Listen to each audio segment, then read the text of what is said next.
நாடாளுமன்ற உறுப்பினர்களுடைய காலியிடம், அவருடைய சீட் வந்து எப்படி காலி ஆகுது அப்படிங்கிறத பார்க்கலாம்.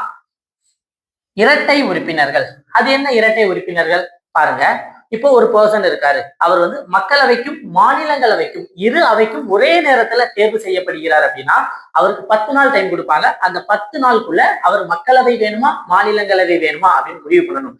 அல்லது அந்த 10 நாள் முடியும் போது அவருடைய மாநிலங்களவை உறுப்பினர் வந்து காலியாயிரும். இப்போ ஒருத்தர் வந்து மக்களவையில இருக்காரு, அடுத்து மாநிலங்களவைக்கு செலக்ட் ஆகிறார். மக்களவையில இருந்துட்டே மாநிலங்களவைக்கு, அல்லது மாநிலங்களவையில இருந்து மக்களவைக்கு.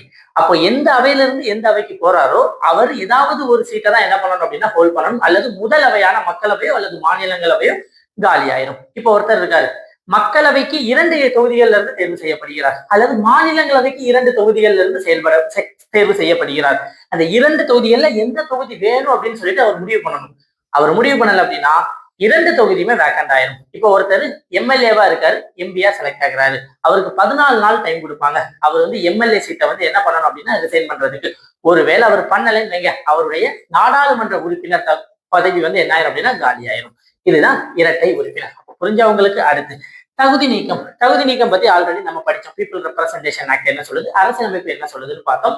ஒருத்தர் வந்து தகுதி நீக்கம் பண்றது முக்கியமா பார்த்துக்கிட்டீங்க அப்படின்னா என்னது 52வது சட்ட திருத்தம், கட்சி தாவல் தடை சட்டம். அடுத்து ராஜினாமா. இப்போ நான் ஒரு எம்பியா இருக்கேன், நான் வந்து இப்ப ராஜினாமா பண்ணணும் அப்படின்னா யார்கிட்ட பண்ணலாம்? நான் மாநிலங்களவை உறுப்பினரா இருந்தேன் அப்படின்னா மாநிலங்களவை தலைவர், மக்களவை உறுப்பினரா இருந்தேன் அப்படின்னா மக்களவை சபாநாயகர் கிட்ட கொடுக்கலாம். ஓகே. அடுத்து விடுமுறை. இது என்ன விடுமுறை அப்படின்னா மாநிலங்களவைக்கோ அல்லது மக்களவைக்கோ அந்த தலைவர்கிட்ட, மாநிலங்களவை தலைவர் அல்லது மக்களவை சபாநாயகர் கிட்ட நான் என்ன பண்றேன் அப்படின்னா 60 நாள் சொல்லவே இல்லை, சொல்லாம என்ன பண்றேன் அப்படின்னா விடுப்பு எடுக்கிறேன் அப்படின்னா என்ன பண்ணிடுவாங்க அப்படின்னா நீக்கம் பண்ணிடுவாங்க. அடுத்து இது போக வேற என்னெல்லாம் இருக்கு அப்படின்னா அந்த உறுப்பினர் எலக்டான அந்த தேர்தல் செல்லாது அப்படின்னு சொல்லிட்டு நீதிமன்றம் அறிவித்தார். அடுத்து வெளியேற்றம். ஒருவர் ஒரு அவையில் இருந்து அவைத் தலைவரால் வெளியேற்றப்படும் போது அவர் தகுதி நீக்கம் செய்யப்படுகிறார். அடுத்து தேர்வு.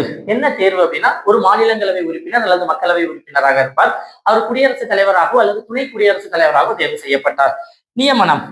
என்ன நியமனம்? மாநிலத்தின் கவர்னராக நியமனம் செய்யப்பட்டால் அவர் தகுதி நீக்கம் செய்யப்படுகிறார். இதுதான் தகுதி நீக்கத்திற்கான சில வழிகள். தகுதி நீக்கம் எப்படிலாம் நீக்கப்படலாம் அப்படிங்கிறது இதுல சொல்லப்பட்டிருக்கு. நன்றி.